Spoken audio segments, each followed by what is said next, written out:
Bienvenidos a Polémica en el Business, un programa que muestra el lado B de quienes realmente hacen la diferencia. Porque hacer negocios no es solamente crecer, es entender el mundo en el que estamos creciendo y a las personas detrás de cada evento.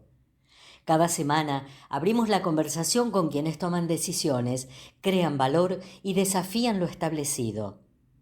Empresarios, profesionales, emprendedores y protagonistas de la economía real se sientan en esta mesa para debatir lo que está pasando y lo que viene.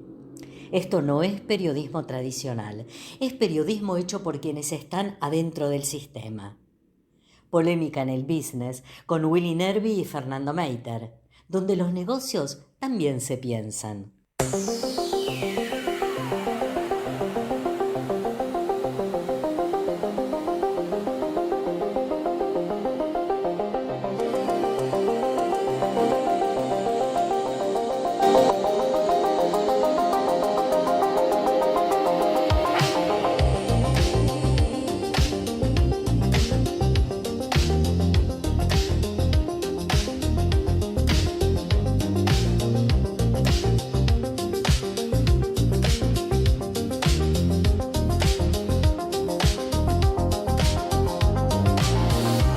Entonces, Fer, ¿cómo andás?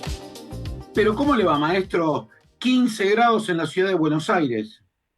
Aclaremos a nuestros oyentes que hoy es sábado. Estamos Está bien, pero yo no grabando. estoy mintiendo. Yo no No, estoy no, mintiendo. no, en absoluto no, porque capaz que hace 32 el lunes o 14 grados bajo cero y van a decir, estos locos, ¿qué les pasa?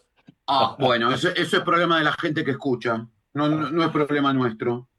Como el día lunes es feriado y tenemos las notas grabadas, dijimos, bueno, vamos a hacer el inicio del programa y, la, y el cierre también grabado. Así hacemos completo. Y el lunes nos hacemos la rata de la radio. Y sí, pero en realidad trabajamos antes, así que Sí, no tan rata. por ¿Mm? supuesto, por supuesto. Che, Y, Willy, señor, te escucho. primero, bienvenidos a todos los oyentes de Polémica en el Business. Realmente preparamos un programa. Cuando va a la radio es una cosa. Sí, señor. Pero cuando prepara los programas con grabaciones trata de esforzarse aún más porque los oyentes y los que nos miran merecen tener notas que valgan la pena decir, che, la pucha, pongo este programa porque estos tipos tienen cosas interesantes. Ah, La verdad, dos personajes alucinantes, alucinantes. sí, tanto Cato Mastay, Ricardo Mastay, como Luciano Román son dos personajes. Son dos tipos que te podés quedar charlando todo el día, tranquilamente, de La todo. verdad, la verdad, la verdad, la verdad. Para Cato Mastay es profesional de la medicina, ex Puma, un tipo que yo no lo conocía personalmente, nunca, no recuerdo haber hablado con él, pero un tipo espectacular, desde que empieza hasta que termina la charla, te das cuenta la calidad de persona que es, ¿no? No, mira, yo Cato lo conocí, si no me equivoco, año 86, 87, me estamos hablando de 40 años. Sí, Y me había llamado el socio de él, que era Luisito Augusto Fernández, que vos lo conociste, tuviste el placer de conocerlo, divino, permiso. un divino. Y Luis era un gastroenterólogo de primer nivel, lamentablemente falleció el año pasado muy joven, muy joven. Y ahí lo conocí a Cato, tuvimos ciertas experiencias, porque dos médicos brillantes, pero de administración, no sabían gran cosa. Y bueno, me entretuve dándoles una mano y la verdad que tuve el placer, como te dije, de conocer estos dos monstruos. Y después, bueno, tenemos a Luciano Román, el tipo, no hace falta ni presentarlo, Luciano es un crack, es el tipo que escribe las cosas en el diario tal cual uno la piensa y sobre los temas Sí, que pero están no en el solamente tapete. eso, Willy. Me permito agregar, si vos me permitís, que es un tipo que aplica el sentido común. Sí. O sea, vos lo No, escuchás hablar y decís, pucha, eh, este tipo está diciendo cosas que tendrían que ser normales, normales.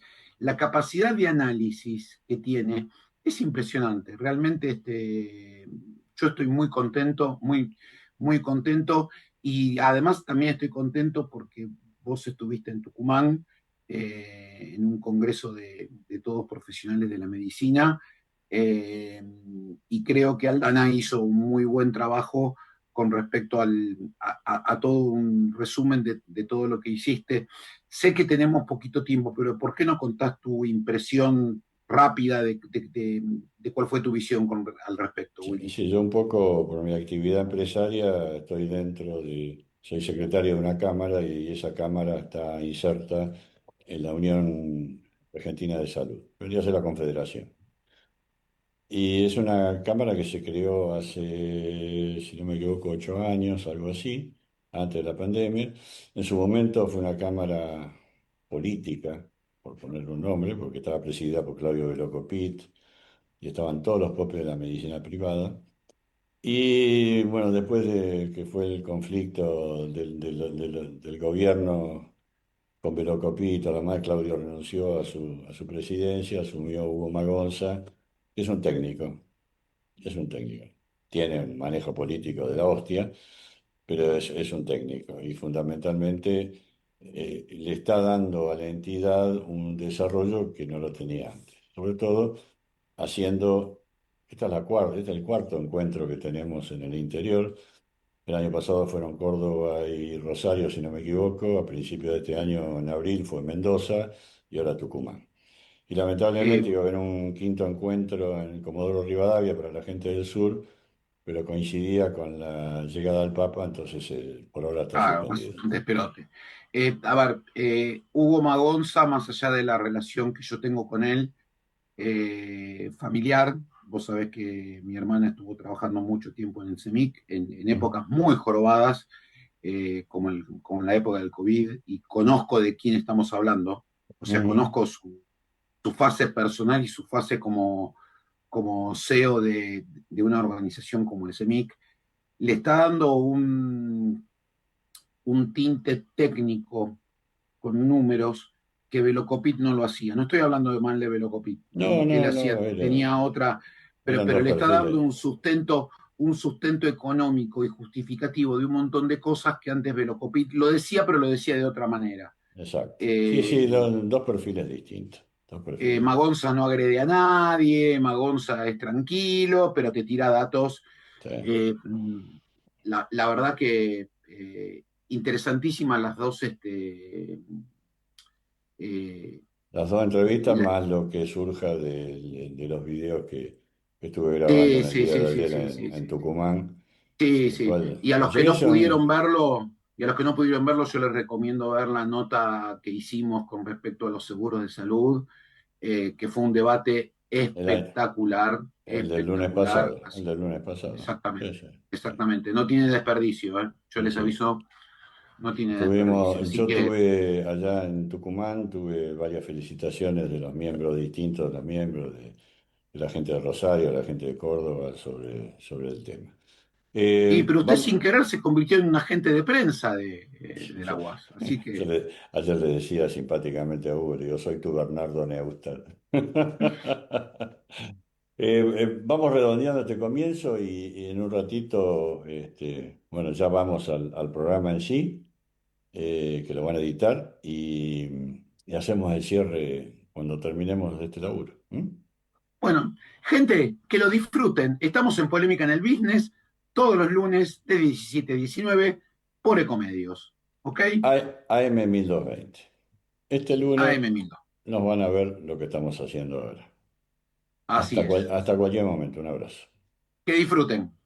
En Consulmed cuidamos tu sonrisa hace 4 décadas, con 2 clínicas propias y una extensa red de prestadores cubriendo todas las especialidades odontológicas. Guardia las 24 horas todo el año. Comunicate al 5217-4400 o escribinos por WhatsApp al 11 21 78 90 92. Seguinos en redes, Instagram y Facebook. No dejes de darnos like. Consulmed. 4 décadas cuidando tu sonrisa. El misterioso arte del blend assemblage o corte de variedades permite al maestro bodeguero sabios complementos con el objetivo de lograr la máxima suavidad y complejidad. Nicasia Red Blend Malbec. Dedicado equilibrio de Malbec, Cabernet Sauvignon y Petit Verdot. El estilo López. 121 años. Calidad en vinos. Fruto de un estilo cultivado por 4 generaciones de una misma familia. El tiempo y la paciencia dedicados al añejamiento no se lo pedimos a usted, lo ponemos nosotros. Más de 120 años acompañando la mesa de los argentinos. Parrilla Lo de Jesús, ahora en tu casa. Te sigue acompañando con una carta repensada para llegar a tu mesa. Las mismas carnes de siempre con nuevas propuestas de cocina casera, cortes madurados y platos listos envasados al vacío. Su vinoteca La Malbequería te lleva los vinos con combos especiales y un 30% off. Con delivery propio y sin cargo. Más info en @lodejesús y @La Malbequería. Arriba Cabrales, café Cabrales, significa buen café. TNS Latam. Todos los días en su bandeja de entrada, la información más importante en lo que respecta a energía, petróleo, gas y electricidad.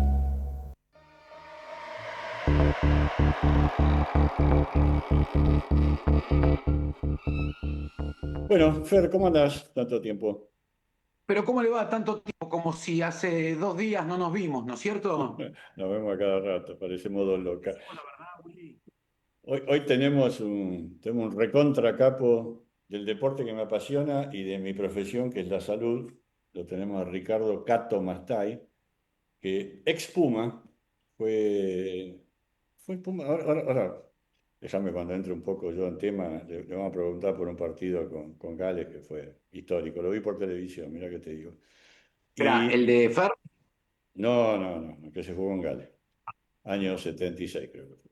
Y además de eso, gran médico, hepatólogo, gran amigo, y jefe de trasplante hepático del Hospital Alemán, y además de ello es profesor de Economía de la Salud en la Universidad de San Andrés. Pibe completo, cualquiera diría completo. Bienvenido, Cato, ¿cómo estás? Hola Willy y hola Fer, ¿cómo están ustedes? Bien, bien. ¿Qué tal? ¿Cómo estás? Muchísimo gusto. Muchas gracias por estar acá en Polémica, ¿eh? Encantado de estar con ustedes. Estamos como vos haciendo lo que nos gusta. ¿Ah, viste? De eso Es, se es- trata, que no es tan es- fácil, ¿eh? no, no es fácil, no es fácil. Aparte uno siempre llega a la conclusión de que cuando uno hace cosas con polenta, poniéndole ganas y con amigos, todo es mucho más fácil, mucho más No, fácil. Willy, pero en este caso en particular, estamos hablando con una persona que no solamente es un ex jugador de rugby, ex Puma, lo cual ya para mí es una persona que está ahí arriba, sino que forma parte de la cadena de valor de la medicina en algo que hasta hace unos años era algo que no podías, no zafabas y hoy es es práctica normal en casi todos los hospitales e institutos de salud. Entonces, la verdad que surgen muchas preguntas, muchos interrogantes sobre su especialidad en particular, ¿no es cierto? Vale, empezá vos con la salud y yo le hablo de rugby. Me parece muy bien. Eh, Cato, mira, yo te quería preguntar, la primera pregunta que se me ocurre es ¿cómo está la Argentina en cuanto a calidad, nivel, todo lo relativo a trasplantes comparados con la región y comparados con el mundo? A ver, Fer, tengo que hacer ahí una salvedad, es decir, hace 4 años, digamos, hace 4 años, mi vida está bastante, viste, tengo como un proceder bastante pragmático en mi vida y voy cambiando de rumbo, digamos, ¿no? Hace 4 años dejo mi tarea de médico clínico, por decir de alguna manera, eh, Ujú. una tarea realmente muy interesante, me tocó desarrollar trasplante de órganos en los tres lugares, en los cuatro lugares que trabajé. Trabajé en Barcelona, trabajé en Montreal, Canadá, y después trabajé en el hospital italiano y después en el hospital alemán. Probablemente en el hospital alemán fue algo muy novedoso porque fue generar la primera unidad de trasplante multiorgánico de la Argentina, es decir, que había un espacio físico con médicos trabajando todos con un fin determinado que tenía que ver con el desarrollo del trasplante. Te quiero decir que el trasplante tiene muchas cosas comunes, por lo tanto no era difícil pensarlo todo junto, pero bueno, vos sabés que juntar a médicos con un propósito único no es una tarea fácil, no es una tarea fácil, y esto realmente fue muy bueno. Y bueno, tomé el día de la donación, que es el 30 de mayo de hace 4 años, tomé la decisión de hacer un cambio en mi vida profesional, y me dediqué básicamente a esto último que acaba de decir Willy.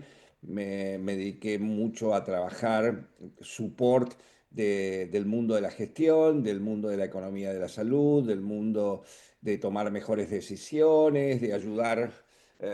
Me gusta mirar el sistema de salud, tengo una mirada holística del sistema de salud, y esto te diría que es lo que estoy haciendo últimamente. Me gusta, y es lo nuevo que tengo y es lo nuevo que estoy ofreciendo, digamos, al sistema, digamos, ¿no? Es decir, por lo ¿Seguís en el tanto, PAMI?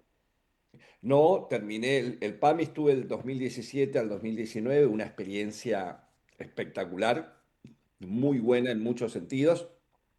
Tuvo un día, empezó en el 2017, entramos en el gobierno de Macri al año que había asumido Mauricio Macri al gobierno, y estuvimos entre el 2017, 2018 y 2019, una experiencia muy buena, muy provechosa. Trabajamos, a mí me tocó trabajar mucho sobre la política de medicamentos en ese momento de PAMI, que hicimos realmente cosas que impactaron al sistema, y creo que impactaron positivamente. Y ahora soy como un consultor externo, digamos, en el mundo de las políticas de medicamentos locales, regionales. Y me gusta mucho esto que hago en San Andrés, que es un lugar en el cual participo activamente en las diferentes actividades que tiene San Andrés en salud. Así que me mantengo bien, y siempre teniendo nuevos intereses, que eso creo que es lo que creo que en parte me hace sentir bien, digamos. Yo lo definiría Perfecto. como un inconformista, ¿no? Seguramente. Probablemente hay Inconformista algo. serial. Sí, Inconformista probablemente, sería. exactamente. No, Así pero que yendo a la pregunta, conoces el tema trasplantes, lo conoces muy bien. lo conozco muy bien, tuve 30 y pico de años trabajando en trasplante, y me tocó una etapa muy linda de trasplante porque era totalmente nuevo en el mundo. Y yo siempre digo, yo soy de la época que el trasplante de hígado podía llegar a ser una intervención que se podría tardar 20 y pico de horas de un trasplante, y hoy un trasplante promedio en la Argentina y en el mundo no son más de 2 horas, 3 horas de un trasplante de punta a punta, ¿no? Es decir, tuve la suerte de vivir la evolución del trasplante.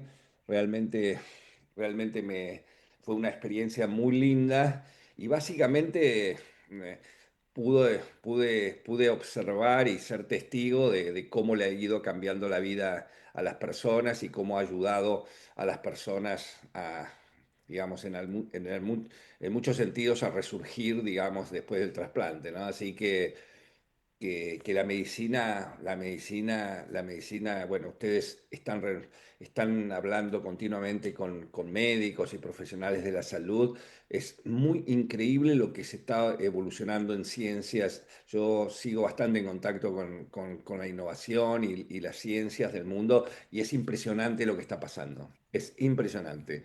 Les quiero decir que va a ser el gran desafío, no es la innovación, sino la sostenibilidad del sistema. Y esto va a ser, sí, el gran desafío. Bueno, Y vuelvo un poco, discúlpame, Willy. todo tuyo. Vuelvo a la pregunta inicial. ¿Cómo está Argentina hoy en el tema trasplantes? Muy bien, Argentina ha tenido una evolución muy buena. Argentina tiene muchos centros donde se trasplantan. por suerte también ha evolucionado, no solamente, en un principio los centros privados habían tomado el liderazgo de la trasplantología, en los últimos años también, en los últimos años han aparecido, el sistema público ha tenido un rol importante, en pediatría el Garrahan sigue siendo un líder muy importante de la trasplantología y es un hospital público, le pasa lo mismo al Cruce y también se ha desarrollado trasplante en el interior del país, probablemente no con toda la fuerza que a uno capaz que hubiese esperado en algunas de las regiones, pero yo creo que Argentina es un país que ha evolucionado bien, que se trasplanta mucho y que los resultados son realmente buenos. Cato, ¿por qué la hepatología? A ver, la hepatología es la El evolución. por qué se dedicó a la hepatología? Esa es la pregunta. Sí, esto, en la vida hay cosas bastante azarosas, ¿no? Es decir, y yo empecé como gastroenterólogo, estaba en el Hospital Posadas, era un hospital con un liderazgo muy importante en gastroenterología y estaba compartiendo el espacio en ese momento con un residente de tercer año y que me comenta que había pedido una rotación para hacer hígado en el Hospital Clínico y Provincial de Barcelona durante 3 meses. Y en ese momento la residencia permitía ir a pasar periodos cortos en una subespecialidad en algún lugar parte del mundo. Esta persona, su papá fallece previo a hacer este viaje y, y entonces le voy a preguntar, bueno, no vas a ir a Barcelona. Entonces ¿puedo escribirle yo a Juan Rodés? En ese momento el jefe era Juan Rodés en Barcelona, una de las 2 o 3 unidades, las unidades de hígado de Europa, realmente un lugar muy desarrollado. Me dice él, sí, escribile, no hay ningún problema, le escribo a Juan. Juan me dice, sí, no hay ningún problema, vení, ocupás el cargo, ocupás el espacio que iba a venir él y, y- me voy a Barcelona por 3 meses y ya en Barcelona me quedo 6 años, digamos, ¿no? Es decir, voy, voy por algo fortuito, me voy casado, mis 3 hijos nacen en Barcelona, es decir, esas cosas que tiene la vida y que te sorprende, que yo creo mucho en eso, viste, estas cosas que te cambian el rumbo de un día para el otro y yo me dejo llevar por eso, no tengo así ese temor de qué es lo que va a suceder y bueno, nos quedamos ahí y realmente hice mi doctorado en la Universidad de Barcelona y después hice mi postdoc eh, en la Universidad de Montreal. Así que Y fue encima hígado. jugaste al rugby, ¿no? Bueno, eso también es una cosa interesante. Yo jugué al rugby a ver, fui bastante, como decía el otro día, que tuve la suerte de tener una nota hablando del rugby, pero básicamente hablando más de lo que había sido nuestra época, esa época, Willy, que probablemente en muchos sentidos la compartimos. Decía que, No bueno, al nivel tuyo, pero lo compartí. Sí. exacto, no, pero ese amor por un deporte independientemente del nivel que uno juegue, el amor por el deporte es una cosa única. Y yo prácticamente a los 22 años, soy bastante precoz, a los 22 recién cumplido 23 me recibo de médico y, y a los 26 años me estaba yendo a vivir a Barcelona. Y en ese periodo jugué 7 años en los Pumas, digamos, así que fue todo todo fue precoz, digamos. Y la verdad que soy de Mar del Plata, en ese momento vivía en Mar del Plata, vine a estudiar medicina a Buenos Aires, jugaba en un club bastante conocido en Mar del Plata que es Sporting, y acá realmente me recibe Cuba y me sentí muy bien y me sentí muy representado, no solamente por el juego en sí mismo, sino por la gente que me albergó durante muchos años. Y bueno, también hasta que un día, en esa cosa que Fer preguntaba un poco y capaz que se sorprendía un poco de cómo uno puede ir tomando decisiones a lo largo de la vida y dejar una actividad a la otra, yo juego contra junio, juego contra el resto del mundo, tenía 26 años y dije, hasta acá llegamos y me voy en un momento que probablemente estaba jugando en los Pumas, que probablemente podía haber seguido jugando en los Pumas, podía haber seguido estando en la Argentina, pero dije, no, hasta acá llegó esto ya no hay más y bueno, y tomé el desafío de convertirme en el mejor médico posible en la situación que estaba, ¿no? Vos sabés que dejó de jugar al rugby porque iba jugaba los sábados, iba el lunes a trabajar lleno de moretones, a mí me ha Es, pasado también. Y dijo, no, ¿te no puedo acordás? ser un médico que atienda gente lleno de moretones. Entonces, Vos sabés, es increíble, es buenísimo esto que te acuerdas, Willy, porque me acuerdo un día en el Posadas, yo nunca tuve lesiones en el rugby, nunca tuve lesiones por suerte, y por eso puedo seguir corriendo a la edad que tengo y no me duelen las articulaciones y todo eso, pero todos mis golpes, y tengo varios golpes, los tengo en la cara y yo tenía siempre... bueno, todo me ocurría en la cara. Y bueno, era buen muchas veces. mozo de chico era buen mozo, mirá lo que quedó. Y No podés. entonces, Uy, y es un invitado. es un invitado tal cual. Si tratan Bueno, así a los invitados, Fer, ¿A vos pero te es de parece? confianza. ¿A vos te parece? No, no. No, Cato de confianza. ¿Cuánto hace que nos conocemos? 40 años por lo menos. y sí, probablemente, probablemente. Y vos sabés que un día, vos sabés que me sentí, había jugado al rugby y bueno, y tenía obviamente golpes en la cara y tal. Y vos sabés que en vez de decirle yo a los pacientes cómo se sentían, cómo habían pasado el fin de semana o el domingo, la gente me preguntaba, doctor, ¿cómo se siente usted? Entonces yo dije, me parece que acá hay algo que va a haber que modificar, digamos. Y esa es una de las cosas por las cuales dije, bueno, me parece que ya llegó el tiempo de dejar un deporte amado y bueno, y obviamente siempre recordado. Es maravilloso. Yo tuve el placer, decía lo de los casi 40 años, yo lo conozco a Cato en la Fundación Pérez Compán, donde él Exactamente. trabajaba con otro gran amigo nuestro que era Luisito María Busto Fernández, que falleció el año pasado. Y Perdón, vos- perdón. vos- fue tu médico también. Tipazo. Sí, Un tipazo con todas las letras. sí, sí, Sí, el Fer, gordo. una Tuve el placer persona, de conocer a este hombre muy gracias al linda, gordo. ¿Eh? muy linda. Una persona muy linda, Sí, sí, Luisito. un tipo de primera.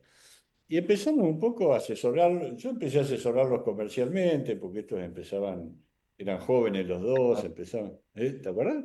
Me Lindas acuerdo épocas, perfecto. lindas épocas. Y bueno, después se transformó ya era bueno y bueno, terminó siendo lo que es ahora, desde el punto de vista médico, desde el punto de vista rugby no puedo decir nada. Eh, el tema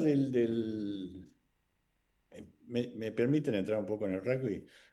Este señor jugó el famoso partido que los Pumas pierden por un punto sobre la hora, 2019 con Gales. Gales en esa época era los All Blacks, mucho mejor que los All Blacks de ahora, mucho mejor. Era el equipo más importante del mundo. Argentina en esa época tenía un rugby amateur, Totalmente amateur. todos los Pumas eran amateur. ¿Había uno que estaba jugando afuera en esa época o no? No, no, No, no. no. Todos, El todos cien por éramos ciento del locales. equipo jugaba en Buenos Aires, en equipos locales, muchos colegas de él de Cuba, pero ese partido tiene una particularidad, yo lo vi por TV, que en el último minuto del juego, creo que fue Chiquito Travaglini que hace el tacle alto. Exactamente, sí, el chiquito. Mirá lo que si lo habré puteado el Chiquito, porque venía Sí, ganando los pero Pumas. Era como exactamente. decirte si Argentina le estuviera ganando a España en la final del mundo y en el último minuto se mandan una cagada y pierden el partido. ¿Cómo viviste eso? A ver, fue una experiencia. El partido terminó 21-19. Ujú. Nosotros íbamos, la verdad que le estábamos ganando a Gales. Gales es exactamente lo que vos decías. Prácticamente había 8 jugadores de Gales que jugaban en los Lions y era el equipo de la época, ¿viste? Era el equipo, todo el mundo se referenciaba a los grandes jugadores, Gareth Edwards, P. Williams, Bennett, ¿viste? Realmente tenía un equipo absolutamente brillante y además jugaba un rugby muy lindo. Por Espectacular. el lado de Gales.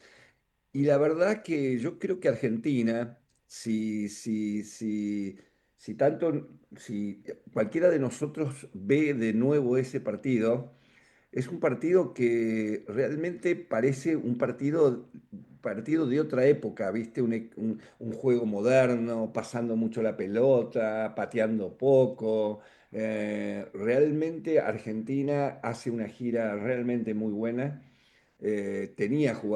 Realmente tenía jugadores muy buenos. Estaba Y ese Hugo ya partido, en esa época, ¿no? Hugo Porter. ¿eh? Hugo Hugo Porter de Porter, apertura. sí, sí, sí, sí, Hugo jugaba, había muchos, yo te diría que empezás a nombrar uno por uno y Son eran todas estrellas, son todos sí, tipos toda gente históricos que de jugaba Argentina. bien al rugby y que disfrutamos esa gira enormemente. Yo creo que esa es una gira que se disfrutó mucho.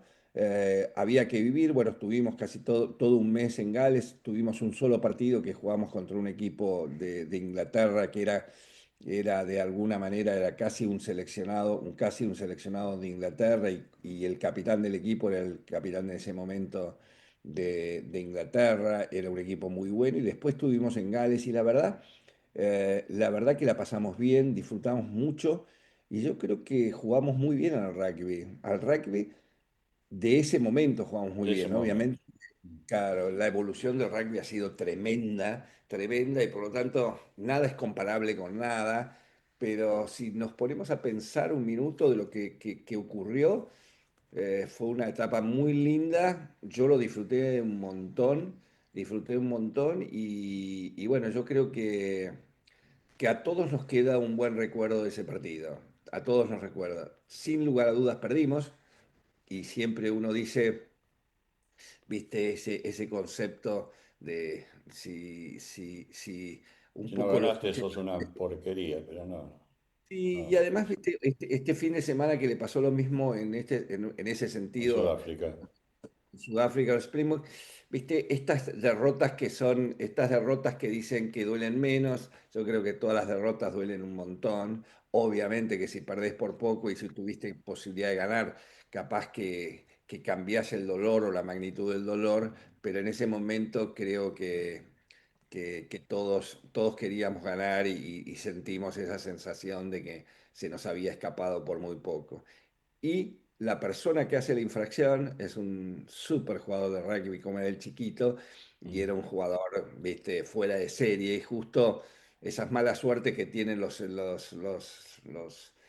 momentos de la vida de un juego que le tocó, viste, no, la infracción es real, la de Sí, chiquito, sí, pero también la no hay habilidad de discusión. Phil Bennett, la habilidad de Phil Bennett de caminar 5 pasos para adelante y Sí, poner el lo cagó el penal. referee, lo cagó el referee, sí. Exactamente, y vos que sabés muy bien eso, Willy, cómo es eso, es muy interesante cómo le gana espacio Sí, y era sí, lejos, sí. por lo tanto, Era un poco más atrás de mitad del campo. Sí. ¿viste? Entonces vos decís, che, loco, esos 5 metros hubiese sido lo mismo, ¿viste? Y Igual Phil bueno, Bennett tenía una patada bestia, era un animal. Podía no, meter de sí, acá a la 9 de julio. sí, sí, La no, bronca que te da que el partido estaba muy parejo, Argentina estaba jugando muy bien, y el rugby de esa época no es el rugby de hoy que tocan mancha y te cobran, van a ver si chocaron las cabezas, los pulsos, no, en esa época, ¿sabés lo que eran? Lo que ahora se llama mall, en esa época se llamaban montonera, entraban los tipos, se tiraban de cabeza y te pisaban, y te decían, cuando me enseñaban a mi referato, te decían, si el tipo está en el piso, delante de la pelota lo podés pisar porque es pasto. Si vos Todo lo que está en el piso es pasto, te es decía el pasto. entrenador. Y si vos lo ves, ¿Eso te lo decía el entrenador? no, no, y no lo cobrabas como referee. Y si en esa época se jugaba de esa manera, ese tackle alto, a mí me quedó la sensación de decir, me parece que no era, pero bueno, está bien, es lo que fue. Pero fue un partido a él le costaba, además él era una persona muy alta. muy alto, El chiquito era muy alto. era muy alto y entonces obviamente que para él los movimientos eran todos más difíciles cuando se tenía que agachar y además, viste, pero bueno, yo creo que todos tuvimos el sabor de haber hecho una gira muy buena, de haber ganado muchos de los partidos y disfrutado Gales, que es un país, yo no sé Ah, si, sí, me si encanta, yo estuve, me encanta, me exacto. encanta. Gales es Gales es un país que donde uno siente maravilloso, y vive rugby, siente y vive maravilloso, rugby en maravilloso. todos lados. Aparte muy Y dicen afable, tipo muy simpático, cero que es el problema. lugar donde están los verdes más lindos del mundo. Ah, Ah, mira, es sí, cierto. puede ser, ¿eh? Es Puede eso. ser. Yo Bueno, no che, tengo la suerte de conocerlo. estamos hablando con un médico. Si me deja hablar de rugby, hablo todo el día de rugby, pero este tiene la doble particularidad de haber sido un jugador extraordinario y ser un médico extraordinario. ¿Cómo ves el tema de la salud en Argentina? Qué buena y difícil pregunta. A ver, yo trabajo en la salud y yo soy, no, viste, creo que me conoces y yo soy, miro las cosas siempre con un cierto optimismo. No creo que sea, no me considero una persona que no sepa percibir la realidad. Yo siempre veo al sistema, yo siempre digo que Argentina, y si lo comparás con la salud de la región, ha hecho cosas muy buenas, tiene un sistema que es capaz de... Recién empezamos la conversación preguntándome, Fer, por el tema del trasplante. Argentina ha sido pionero en muchos aspectos de la salud que a veces nos olvidamos cuando lo analizamos, digamos, como un sistema, ¿no? Es decir, pero yo, viste, tengo una mirada, yo creo que Argentina debe recuperar un cierto liderazgo en la salud. Yo creo que yo estoy viendo, justo cuando me decía Fer que trabajaba en energía, en abril hice una presentación de salud en AmSham. A mí me tocó hacer la presentación de salud y puse mucho foco en algo que yo creo profundamente que tiene que ver con el concepto de la descentralización del sistema de salud. A mí me parece que hay que salir de esta mirada ambacéntrica. Argentina ha gastado una enorme energía de pensar que todo ocurría donde nosotros vivimos, ¿no? Y me parece que la salud tiene que tener una descentralización, que tenemos que pensar que cada región, no sé si cada provincia, pero cada región, el país dividido en regiones, debería tener una independencia y una autonomía importante. Me parece que el Ministerio de Salud debería tener una gobernanza en determinados temas, pero no puede tomar el Ministerio de Salud decisiones de lo que es la epidemiología y las necesidades que tiene La Rioja o Salta, ¿no? Entonces, me da la sensación que en este concepto me gusta el pensar en un sistema descentralizado. Me gusta también pensar en ver aquellas cosas que las provincias o las regiones no tienen capacidad de cobertura, y entonces sí, ahí debería haber un ministerio que pueda ayudarlos a tomar decisiones. Básicamente cuando hablamos de todo lo que sea alto costo, y probablemente de alguna manera el sistema debería ayudar en esto, me parece que habría que pensarlo de una manera diferente. Nos quedamos mucho en el financiamiento, siempre repetimos lo mismo, que más cerca del 10% del PBI es salud. En general no sabemos muy bien qué significa tener el 10% del PBI, porque la verdad que el porcentaje es un montón y es mucho más que en muchas otras regiones o países del mundo, pero creo que creo que este es un sistema que puede ser mejor, que debemos trabajar en función de esto, y me parece que las diferentes partes del sistema han aprovechado los diferentes momentos que nos ha tocado vivir para hacer lo que nos permita, ¿no? Es decir, tenemos un Estado que muchas veces no lo tenemos presente, que no tiene un marco regulatorio suficientemente claro, y creo que llegó el momento de cambiar varias de las reglas de juego que hasta ahora, y muchas de ellas vos, Willy, las conocés, y no solamente las conocés, sino que las vivís a diario en tu organización de salud. Yo creo que hay una oportunidad, me parece que hay una oportunidad de construir un nuevo sistema con bases más sólidas, la gobernanza pueda ser clara y definida y salir de esa lógica habitual que la pregunta, la respuesta de todos es decir, todo es caro, no lo puedo conseguir, no hay acceso, es inequitativo. Me parece que hay que salir de ese lugar común que tenemos, ¿no? Para pensarla de otra forma. Y aparte, alguien dijo una vez hay que educar al soberano, o sea, al pueblo, para explicarle que la salud no es gratuita, no puede cubrirse cualquier cosa, y no estamos en condiciones de hacerlo bajo ningún punto de vista, porque acaban de pasar los bomberos, por eso me Y sí, pregunta. es un sistema que tenemos recursos finitos y que tenemos, pero también tenemos que, como bien decís vos, aprender a tomar decisiones y cuáles son, y nos cuesta un montón todos los sistemas de priorización. Es decir, los recursos como son finitos y no podemos hacer todo de todo, tenemos que tomar decisiones cuáles vamos a hacer. Y Sin duda, entonces ese sistema de tomar decisiones nos cuesta un montón porque exactamente. siempre, viste, nos falta, yo te diría que también nos falta una cuota de coraje para decir, por acá, esto es lo que debemos hacer, lo tenemos que hacer de esta forma, esto es lo que vamos a cubrir, lo vamos a cubrir por esto, por esto, por esto. Nos falta eso, quedamos siempre en una situación media blanda y el sistema es que se siente así como viste, un poco navegando entre aguas, digamos. Y la famosa manta corta, ¿viste? Lo que sacas de un lado y se te Exactamente. destapa otra cosa. Sí, Fer, Te estaba escuchando con muchísima atención y vos estás hablando de sectorización en la Argentina, lo cual es una cosa cierta. No es lo mismo el NOA que el NEA, que el sur, que el Gran Buenos Aires. Obviamente no es lo mismo. Y estabas hablando de medidas corajudas, sin hacer ninguna referencia a ningún supermercado en particular. Eh, ¿Vos pensás que esas medidas en parte no se toman porque serían políticamente anticorrectas o porque no hay un espíritu determinado como para poder querer hacer las cosas en serio? A ver, Fer, yo creo que, yo creo que no nos animamos yo creo que uno de los defectos que tenemos, y no sé es lo que piensan ustedes, nosotros tenemos múltiples eufemismos. No nos animamos a decir las cosas como son y cuáles son las necesidades que tenemos para cubrir.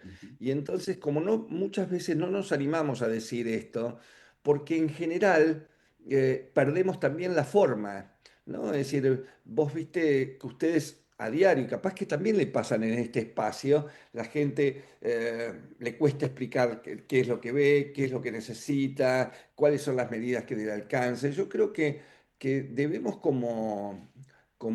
yo creo que, me acuerdo hace mucho tiempo, cuando yo vivía en Montreal, una conversación a través en ese momento, básicamente a través de cartas, con un señor que se llamaba Guillermo O'Donnell, que fue un líder en el mundo de las ciencias políticas y que vivía en Estados Unidos. Y entonces yo le había escrito una cosa que tenía que ver con cómo repensar Argentina. Yo creo que deberíamos repensar el país que queremos, las condiciones que tenemos, cuáles son es decir, qué es lo que debíamos hacer. Y recién escuchaba, Fer, que vos, tu área capaz de preferencia o de formación específica es de energía, y me acuerdo que una de las cosas que digo, ayer estaba charlando con la gente de Neuquén, es decir, la salud debería ir mucho más que ser la responsabilidad de un Ministerio de Salud. Hoy cuando vos mirás la salud de una provincia es el ministerio, es la obra social, es el Ministerio de Economía, economía es la producción de una provincia. Cuando vos decís, che, está desarrollando todas las nuevas empresas que se desarrollan al lado de la cordillera. Todos ellos necesitan tener buena salud. ¿Cuál es la inversión de todas estas empresas en salud? Casi inexistente. sí, Entonces, sí, sí, entonces, es verdad. entonces vos decías Y ahí tenés, Discúlpame, Cato. Ahí tenés una fuerte presencia, una fuerte presión y una fuerte injerencia por parte de los sindicatos, que a veces no te dejan hacer las cosas. Lo lamento, pero es así, es antipolítico, pero los tipos están en el medio, lo sufrí en carne propia, Bien. empresas que querían irse a establecer en Neuquén, porque veían en Vaca Muerta un potencial que todos lo vemos, no voy a contar nada nuevo, y si no pasas antes por el sindicato y hablas con los tipos de allá, viste, no puedes hacer nada. Bueno, yo creo que es esa la parte que yo digo que se necesita, viste, sin enojos, sin berrinches, digamos, esa cuota de coraje para cambiar las realidades, ¿no? Yo creo que las cosas, es decir, nos podríamos poner de acuerdo lo que creemos que está bien, lo que no está bien. Es decir, yo soy una persona que voy siempre intento ir por la línea del medio.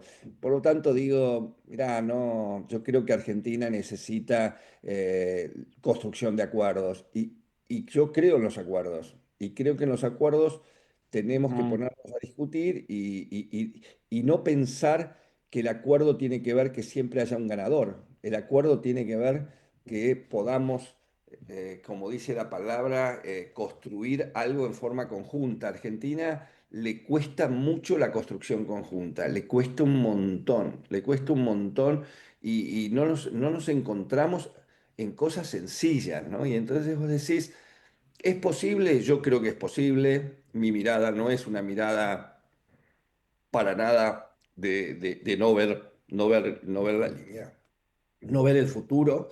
Me parece que tenemos que hacer un ejercicio de pensar por lo menos a mediano plazo y me parece que todas las fuerzas conjuntas, y estoy pensando, sigo pensando en salud, tenemos que trabajar con algunos objetivos comunes, ¿no? Es decir, yo creo que lo social, la educación y salud, ¿viste? Son como esos objetivos que deberíamos trabajar alineados en conseguir recursos para que esto funcione bien. Pero bueno, es, no creo que sea fácil, pero no creo que estemos en un callejón sin salida y esa sensación de que no hay opciones. Lo que yo creo que hay que cambiar, ¿eh? Hay que cambiar y decir las cosas un poco como Fer decía recién y dice, bueno, ¿por qué no empezamos a analizar esas cosas que no funcionan bien y empezamos uno a uno a intentar solucionarlos en forma conjunta, intentando no dejar a nadie afuera? ¿Viste? Necesitamos unos cuantos escalones acá, evidentemente. Exacto, bueno, está bueno eso, digamos, ¿no? Eh, De personas que sean constructores, ¿viste? Acá no va con el enojo, acá no va el grito, acá no va, ¿viste? Acá necesitamos personas que, ¿viste? Argentina tiene recursos humanos y capacidades muy desarrolladas. Probablemente en los últimos años hemos ido perdiendo parte de ese recurso humano tan valioso, pero creo que sigue estando. Y bueno. Tenemos que intentar que esto suceda y que los tres subsistemas de salud y esto que decimos, lo público, lo privado, la seguridad social, bueno, me parece que hay que generar como acuerdos, porque todos han hecho, todos en alguna medida, todos no hemos cumplido lo que la sociedad nos ha pedido. Por alguna cosa o por otra, no la hemos cumplido y creo que estamos en esto en deuda, ¿no? es cierto. Vamos cerrando la entrevista, Fer. ¿Algún otro tema que le quieras preguntar a Cato?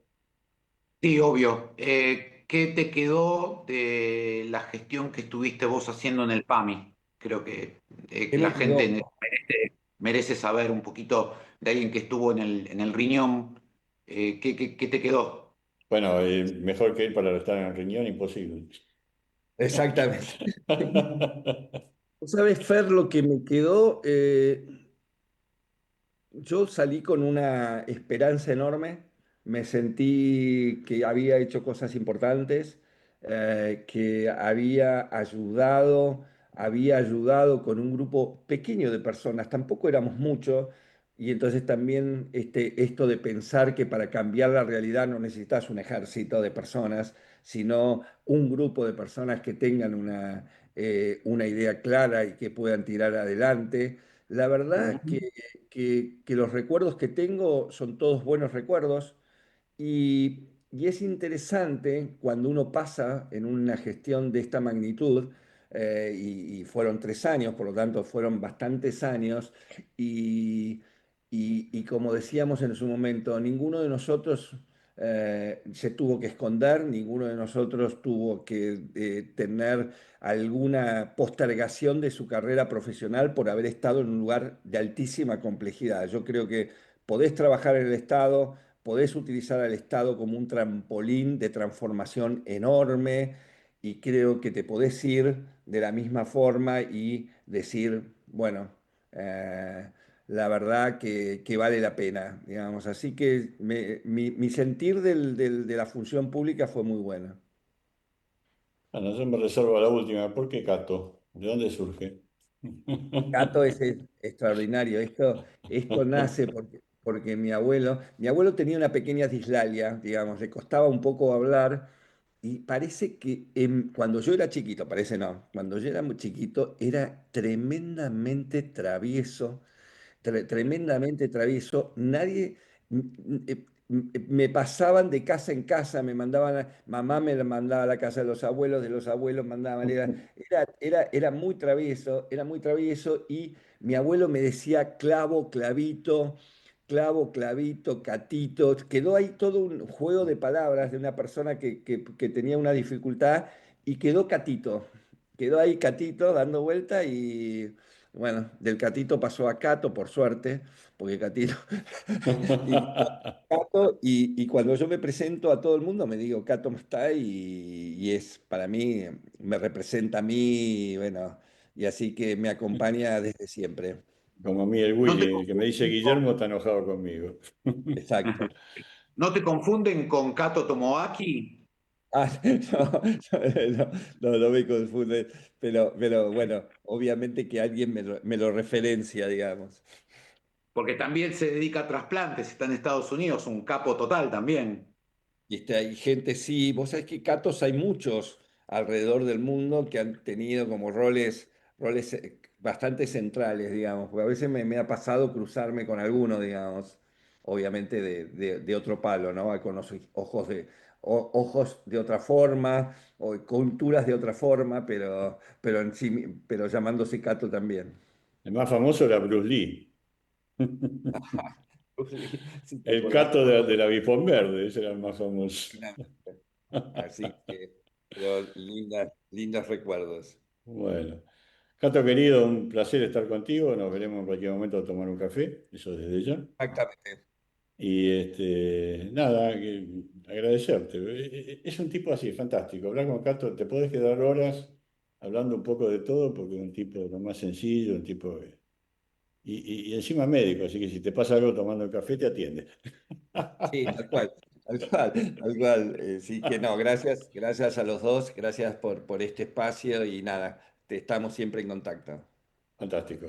Cato, un abrazo enorme. Gracias. Abrazo Muchísimas enorme. gracias. Un Fer, abrazo enorme. en un ratito vamos a preguntarle de educación a Luciano Román, el periodista de La Nación, el cual es el que nos está esperando para hacer el reportaje. Y yo me quedé de preguntarte al final, Cato, el tema de la educación en Argentina, qué importante que es y qué poca bola le damos. Absolutamente. Bueno, Y estamos con un sistema, estamos enseñando medicina a los médicos, la medicina de hace 20 años. sí, señor, absolutamente. No, creo que en todos los niveles educativos pasa eso. Estamos hablando de cosas que ya son parte de la prehistoria, como los dinosaurios de Susana Jiménez. Cato querido, nos vemos pronto. Abrazo Un enorme. placer. Gracias Muchas gracias. todo. Fer, nos Adiós. vemos en un rato. Dale. Hasta luego.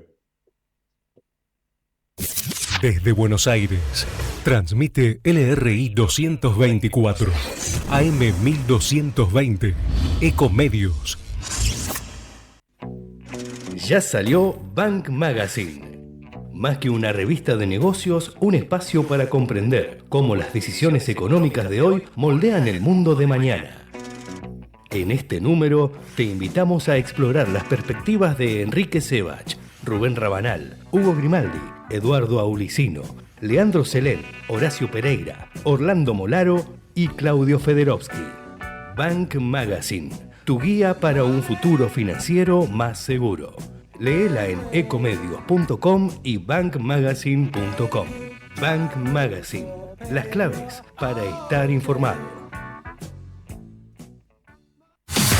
¿Por qué no se desaloja el corte? Pero tiene que desalojar ya ellos. Esto me indignaba tanto como a vos. Por eso tomamos la decisión de ordenar las cosas. Ya evitamos más de 1000 cortes de calles con los operativos antipiquetes. Porque con ley y orden, los porteños pueden volver a circular con normalidad. buenosaires.gov.ar/orden y seguridad. En Vicente López, el delito se enfrenta. Por eso tenemos Escudo, el centro de monitoreo más tecnológico del país, cuidándote en cada momento. Tenemos cámaras y puntos seguros en todos los barrios y una patrulla municipal que está capacitada para protegerte en cada cuadra. Porque la tranquilidad de vivir en nuestro lugar seguro no se negocia. Conoce más sobre las medidas de seguridad en vicentelopez.gov.ar/seguridad.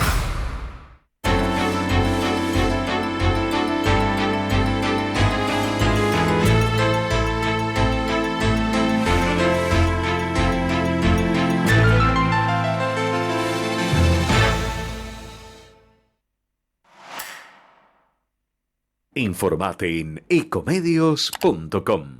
Seguinos en Twitter, @ecomedios1220.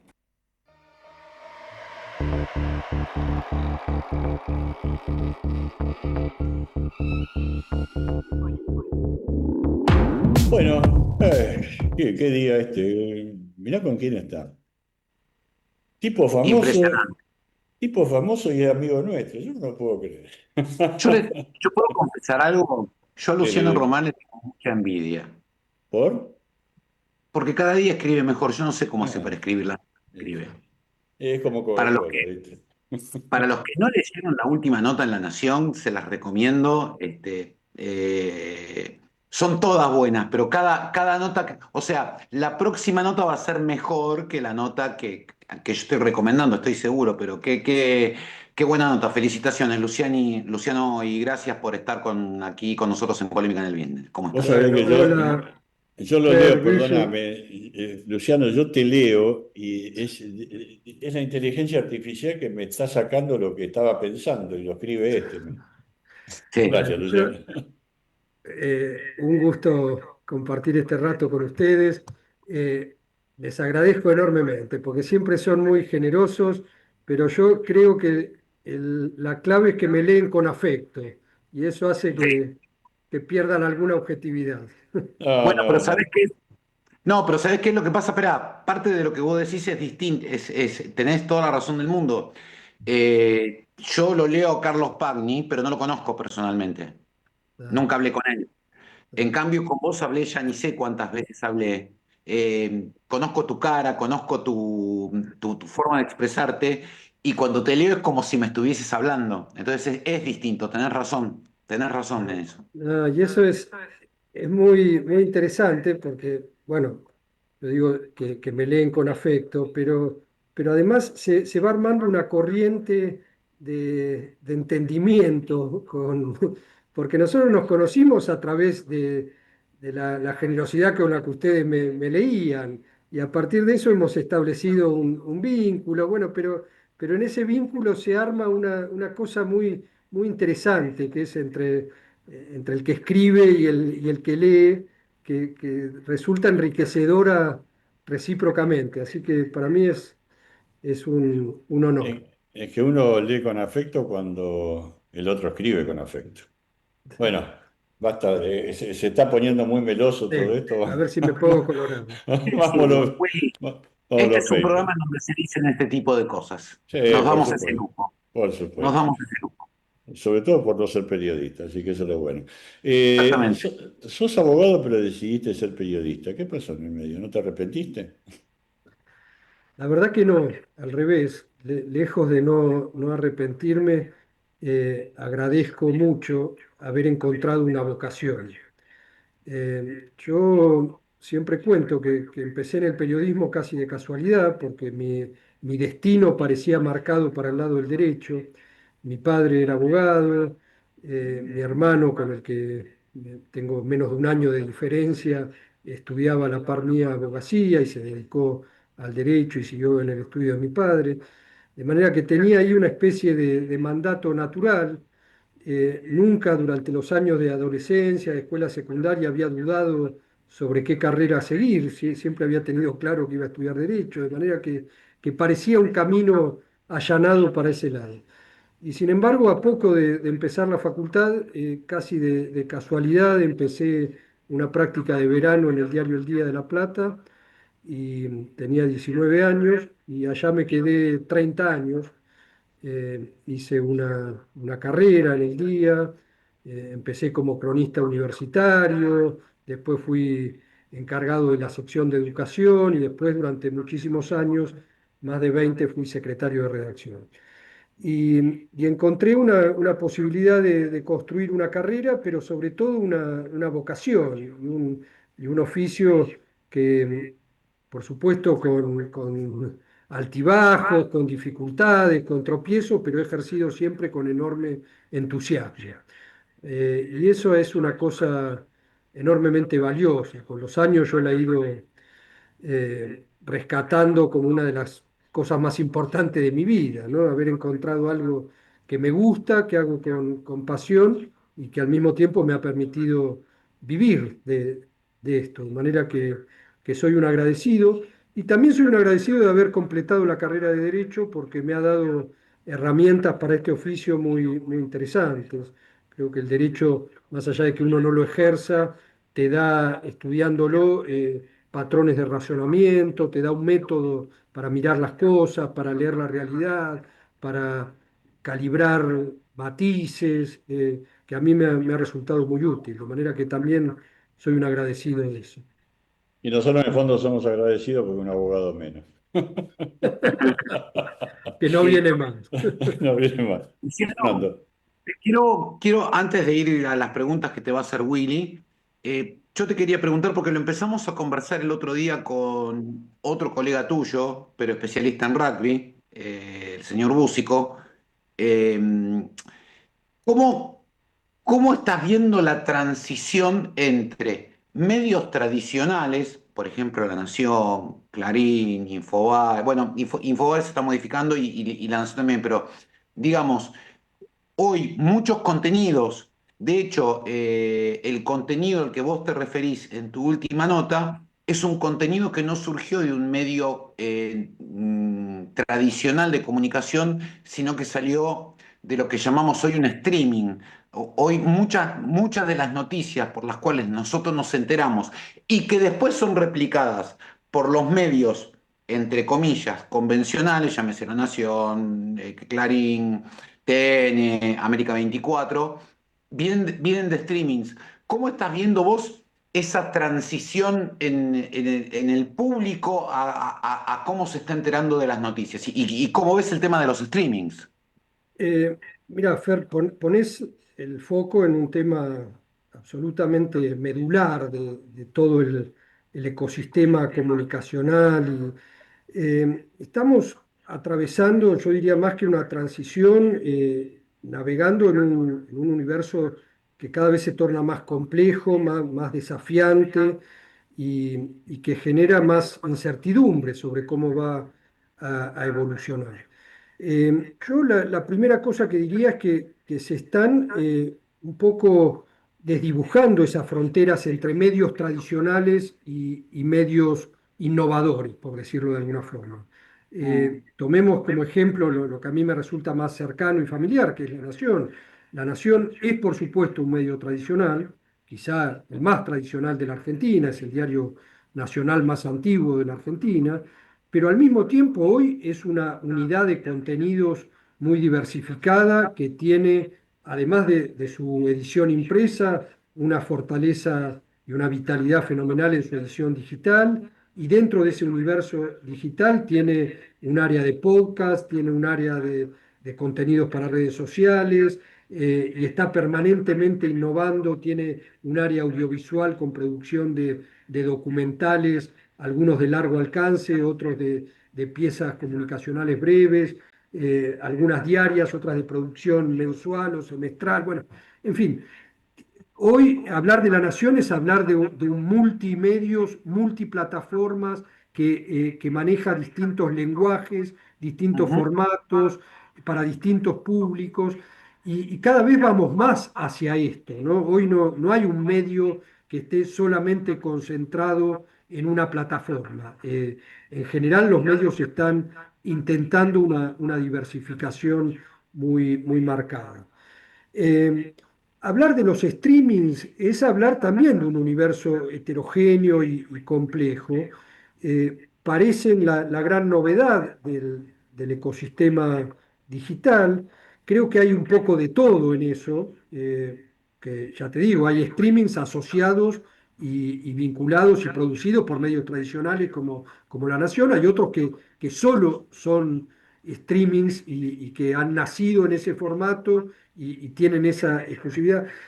Y los hay de perfiles muy diversos. Algunos son muy periodísticos, otros son más girados hacia el entretenimiento, algunos apuntan a públicos que demandan información, otros a públicos más jóvenes o adolescentes que demandan una especie sí, de recreo, de gran entretenimiento. De manera que yo no podría unificar bajo ese paraguas de el streaming a un solo tipo de contenido. Creo que hay mucho.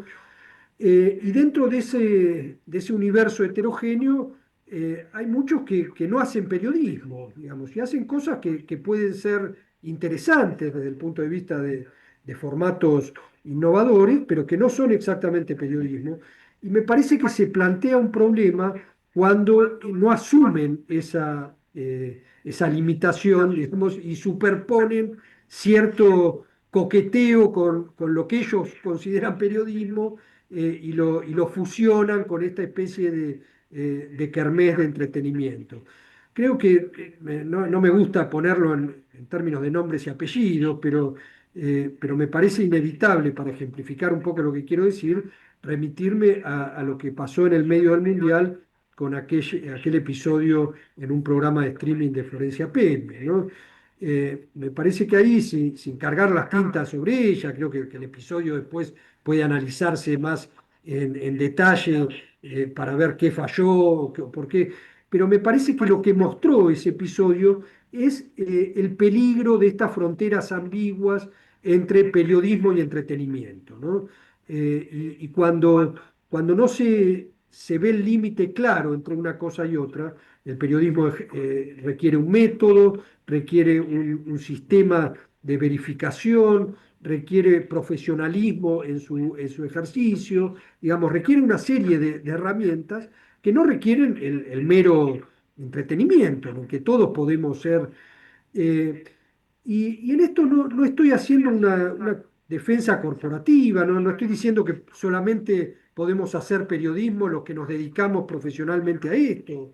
Y me remito no por ser autorreferenciales, pero esto que hacen ustedes es una forma de periodismo muy rica y muy interesante, la de proponer desde una experiencia y desde una sensibilidad distinta espacios de conversación, de análisis, de intercambio de ideas. Bueno, me parece que ahí hay algo muy genuino, muy rico, muy fructífero, de manera que todo puede convivir, y de hecho creo que estamos en una etapa en la que empezamos a convivir distintos, como decía, lenguajes, formatos, plataformas, pero lo importante es que tengamos claro qué es cada cosa, digamos, ¿no? Bueno, y que hay un problema cuando esa claridad se pierde y cuando empiezan a confundirse formatos de entretenimiento con periodismo o pseudo periodismo. Me parece que ahí hay un riesgo, que es el riesgo que se plantea también en las redes sociales. Las redes sociales son, por supuesto, un vehículo interesantísimo desde el punto de vista comunicacional, que han introducido un código muy interesante, muy valioso, muy enriquecedor en muchos planos, pero que también plantean este peligro. Bueno, en las redes se puede decir cualquier cosa, no se reconocen ciertos límites ni ciertos códigos para la verificación de datos. Entonces convive todo, lo que tiene valor con lo que no lo tiene, lo que es constructivo con lo que es temerario. Bueno, entonces empezar a separar un poco la paja del trigo es el gran desafío de esta etapa que vos bien definís como de transición, y que probablemente sea una etapa en la que tengamos que reaprender muchas cosas, reaprenderlas a los que nos dedicamos a esto, y reaprenderlas también las audiencias, los públicos, que tienen que saber qué es lo que pueden encontrar y qué es lo que pueden buscar en cada lado, ¿no? Y que si buscan información rigurosa, bueno, no, hay determinados canales que no son confiables. Si buscan entretenimiento, probablemente esos canales sean eficaces. Bueno, pero toda esta es una conversación en la que estamos todos embarcados, digamos, sin respuestas definitivas, explorando nuevas alternativas, bueno, haciendo camino al andar. Vos sabés que, vos sabés que uno de los puntos que me parece que hace el gobierno en general, sin entrar a criticar a nadie en particular, pero parece que en general, es poner el carro delante del caballo, ¿no? Donde nosotros tenemos que demostrar como ciudadanos comunes que no somos culpables, ustedes los periodistas tienen que demostrar que son independientes y no están pagados por un sobre. De alguna manera, ¿no se ha transformado que el gobierno nos ve como la casta a todos nosotros? Es muy interesante y provocador ese planteo. Yo creo que algo de eso está pasando, Guille, que eso que en algún momento se identificó como un discurso contra la casta, hoy empieza a percibirse en muchos sectores sociales como un discurso que lo agrede a él, ¿no? Y esos límites de qué es la casta y qué no, empiezan a borronearse, y es el propio gobierno el que decide quién es casta y quién no es casta, pero bueno, me parece que hay en este revoleo de agravios que muchas veces vemos desde el poder, de generalizaciones injustas, ¿no? Esto de decir, el 95% de los periodistas son corruptos y ensobrados. No lo digo desde una posición corporativa, ¿no?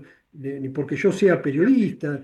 Frente a cualquier profesión o a cualquier oficio me parece una afirmación temeraria, arbitraria, ofensiva, ¿no? Es como si dijéramos el 95% de los empresarios o de los médicos. Esta totalización, además, es... Y me parece que en ese mecanismo cada vez son más los sectores que se sienten atacados, y por lo tanto ese concepto de casta se expande hasta confundir a la casta con la sociedad, ¿no? Inclusive hay un discurso del gobierno que en algún momento se percibió como incómodo, brutal, pero honesto, que hoy empieza a generar interrogantes. Cuando el presidente actúa con cierta desaprensión, cierta falta de empatía frente a este fenómeno de el universo creciente de personas que no pueden pagar en tiempo y forma sus créditos. Bueno, ahí hay como cierta desconexión con un evidente problema social que también merecerá análisis, pero que no se puede generalizar. Bueno, todo el que se endeudó lo hizo de manera irresponsable, como sugiere el presidente cuando dice nadie le puso la pistola en la cabeza para que tome un préstamo.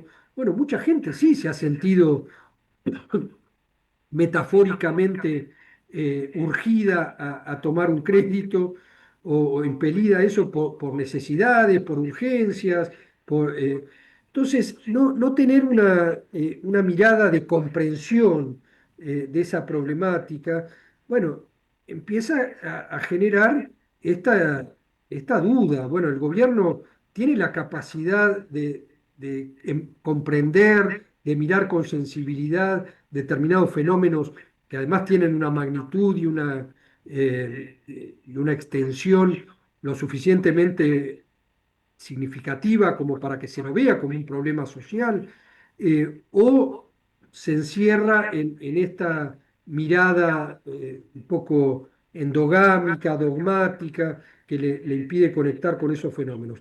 Bueno, esto empieza, yo creo, a reflejarse en las encuestas, por eso vemos en las últimas encuestas una caída en la consideración de la imagen presidencial, un nivel de insatisfacción creciente. Bueno, me parece que hay todo un llamado de atención muy nítido como para que el gobierno tome nota, ¿no? Vos sabés que esta consideración que vos hacías lo que hizo el gobierno con respecto a los periodistas, como te decía Fernando, el lunes hablábamos con Jorge Búsico, y yo le decía que me parece que esta generalización que se hace, en el caso del rugby fue el caso Báez, los rugbyer asesinos, en el caso de Lázaro Báez, el empresario Lázaro Báez. Yo soy empresario y no me identifico con Lázaro Báez, déjame decir, es un chorro. Y todos los rugbyers no son asesinos. Entonces hay una facilidad en Argentina de identificar a un grupo por lo que hizo una persona, un grupito de personas. Estigmatizar es la palabra. Y lo que pasa es que el presidente toma eso para hacer lo mismo. Seguro. Ese Y es el ahí problema.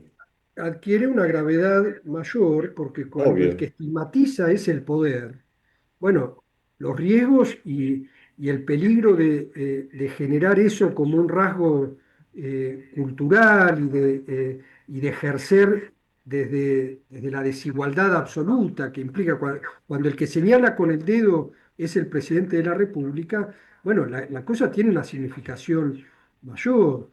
Yo creo que hubo un episodio en las últimas semanas que ustedes habrán registrado bien, pero que yo creo que no han generado la reacción que hubiera merecido, que es cuando el presidente en la rural señala con el dedo y escracha literalmente a un ex dirigente político como Ignacio de Mendiguren, una persona que probablemente merezca reclamos y críticas por su actuación pública, que no genera especial simpatía en muchos sectores, pero que de ninguna manera justifica que el presidente, con el dedo levantado y el gesto exaltado, lo insulte y prácticamente incite a que se lo agravie o se lo insulte públicamente a una persona que está caminando por un espacio público como era la sociedad rural. Me parece que Perdón, ahí hay Luciano, además, si vos me invitás a tu casa, yo, por una cuestión de educación, no me voy a pelear con ninguno de los otros invitados, por respeto a vos que me estás invitando a tu casa. Creo que eso es una falta de educación y una falta de respeto total hacia las personas que lo invitaron. Tenga o no tenga razón de Mendiguren, yo creo que todo lo que nos escuchan, cada uno tiene su juicio de valor. Pero ha hecho Pero cosas más graves. Ha ido a insultarlo a Lula en su tierra, más allá de lo que eso hizo iba a Lula. decir. bueno, Willy, es parte de lo mismo. Eh, Siguiendo con tu línea de pensamiento, mi pregunta es la siguiente.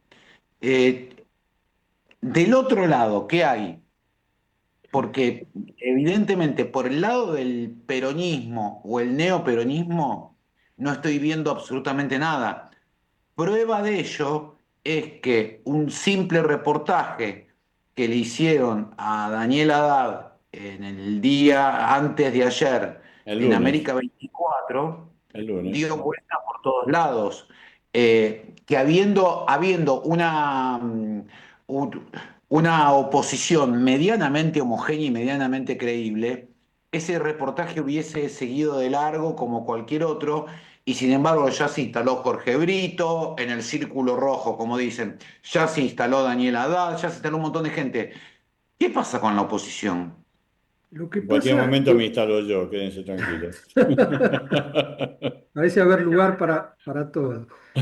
Eh, lo que pasa es que muchas encuestas, Fer, están marcando algo que vale la pena intentar decodificar o analizar, ¿no? Que es un fenómeno bastante novedoso para los que miran encuestas desde hace muchos años. se está produciendo algo así como, yo lo estoy escribiendo ahora en una columna, este concepto de desilusión sin nostalgia, ¿no? Algo que empieza a incubarse un desencanto con este gobierno, pero sin ninguna nostalgia por el pasado. Digamos, la mayor parte de la sociedad, según registran las encuestas, no quiere volver al pasado, y esto lo tiene muy claro. Pero empieza a tener claro que tampoco se quiere resignar al presente. Entonces, en esa conjunción aparece como la oportunidad del surgimiento de algo nuevo, ¿no? Y entonces ocurren estas cosas que vos bien señalás, bueno, que una insinuación de un empresario como Daniel Haddad o como Brito, bueno, empiece a generar de manera incipiente, por ahora no parecen romper los termómetros de la opinión pública, pero de manera incipiente empiezan a generar alguna expectativa, porque evidentemente hay ahí una demanda que se está gestando, hay un espacio para que surja algo nuevo, ¿no? El proceso electoral todavía no se ha iniciado, repetimos siempre un lugar común, pero muy cierto en la Argentina, que es que 6 meses en nuestro país es un tiempo larguísimo, en el que, bueno, también es cierto que la elección es en octubre del año que viene y en poco tiempo deberíamos empezar a tener un mapa más o menos trazado de por dónde van a pasar las alternativas. Bueno, me parece que hay algo que se está gestando, que se está incubando primero en la demanda social, en el electorado, y en consecuencia en la oferta electoral, que empiezan a aparecer en el escenario algunas alternativas que podían ser impensadas hace apenas unas pocas semanas. Bueno, tendremos que ver, pero me parece interesante porque cuando se produjo el desencanto con Juntos por el Cambio, por ejemplo, y las encuestas empezaron a registrar que se había roto el hechizo con Macri, bueno, ahí lo que se ordenó fue el kirchnerismo con una oferta electoral que intentaba en aquel momento sintonizar con la demanda coyuntural y que tuvo éxito en proponer una vuelta al pasado. Digamos, y el triunfo de Alberto Fernández en la elección presidencial del 19 fue eso, fue una sociedad que decía, bueno, volvamos a algo que en definitiva no parecía tan malo en aquel momento. Hoy esto no parece estar funcionando. La sociedad ha dado un salto en el que ha entendido que el populismo que representó el kirchnerismo generó un fracaso muy estructural y muy de fondo en la Argentina. Me parece que eso en una buena parte de la sociedad ha calado muy hondo y en consecuencia hoy todas las encuestas registran una fuerte resistencia a ese atajo que funcionó en el 19 de dar un paso hacia atrás. Ahora, ¿qué es el paso hacia adelante? Bueno, todavía no está claro y estamos viendo como algunos síntomas muy incipientes recién, ¿no? Sabés que hace muchos años me invitaron a un encuentro que estaba, no me estoy acordando del apellido, un politólogo muy famoso en la época de Macri, que había pertenecido a su grupo, ya me va a salir en algún momento, donde él decía, ¿eh? ¿Durán Barba? No, politólogo, Ah, que murió al poco tiempo que Macri dejó el poder. Ya me va a salir. En el encuentro él decía, cuando se van los militares, la gente quería democracia. ¿Quién era el gran demócrata? Alfonsín. ¿Quién gana las elecciones? Alfonsín. Cuando Alfonsín no empieza a perder estabilidad con el tema económico, la gente quería una estabilidad económica. ¿Quién viene con el verso económico? Menem. ¿Quién gana las elecciones? Menem. Vuelve a ganar después. Cuando la gente se cansa de la corrupción de la época de Menem, querían un tipo honesto. ¿Quién representaba la honestidad? De la Rúa. Y así, más o menos sucesivamente, hasta que murió, no pudo seguir después. Yo me hago esta pregunta ahora. Salimos del kirchnerismo y queríamos algo nuevo, distinto, y aparece Milei. ¿A quién le toca ahora? yo creo, Guille, que es una pregunta muy interesante, muy de fondo. Creo que en esa evolución, ¿no? Que efectivamente cuando uno lo mira en la secuencia histórica de estos ya más de 40 años de democracia, vemos que ha habido saltos de calidad en la demanda electoral, ¿no? Como vos decís, Alfonsín encarnó la demanda de democracia, Menem la demanda de estabilidad económica y de transformación económica también, de la Rúa la demanda de decencia y de ética pública. Bueno, Kirchner después la del restablecimiento del orden y de la autoridad presidencial, que se había roto en el colapso del 2001. Macri viene a representar la expectativa de cambio, después, como dijimos, hay un retroceso, y Milei viene a representar la ruptura con toda esa sucesión de fracasos acumulados, ¿no? Y fue una apuesta muy rupturista de la sociedad argentina, de una parte de la sociedad argentina, porque también tenemos que recordar que Milei llega al balotaje con un 30% de los votos, y después lo que recoge es un caudal prestado, si se quiere, de alguien que no, de un sector importante del electorado que no había optado por él en la primera instancia, ¿no? Yo creo que ahora en esa secuencia hay una oportunidad para la moderación, ¿no? Para, está muy desgastado el concepto del medio en términos políticos, porque también ha sido malversado, ha sido usurpado por el masismo, después por el propio Alberto Fernández, que decían es la versión moderada de... Bueno, yo creo que todos esos fueron imposturas, pero que probablemente haya una oportunidad para una moderación genuina, para que la próxima estación de la Argentina sea la racionalidad económica, que de algún modo puede ser, en el mejor de los casos, el legado de Milei, con civilización y moderación política, que es el gran déficit que viene construyendo Milei en su paso por el poder.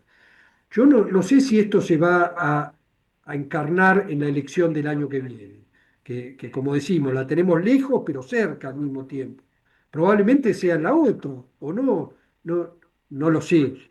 Pero me parece que en esta secuencia lo que falta ahora es la conjunción de esto, racionalidad económica con calidad democrática, con moderación política, con institucionalidad, con convivencia, todos rasgos que en el gobierno de Milei lamentablemente no han sido cuidados como No deberían haber tenemos sido. tantas ideas, perdoname.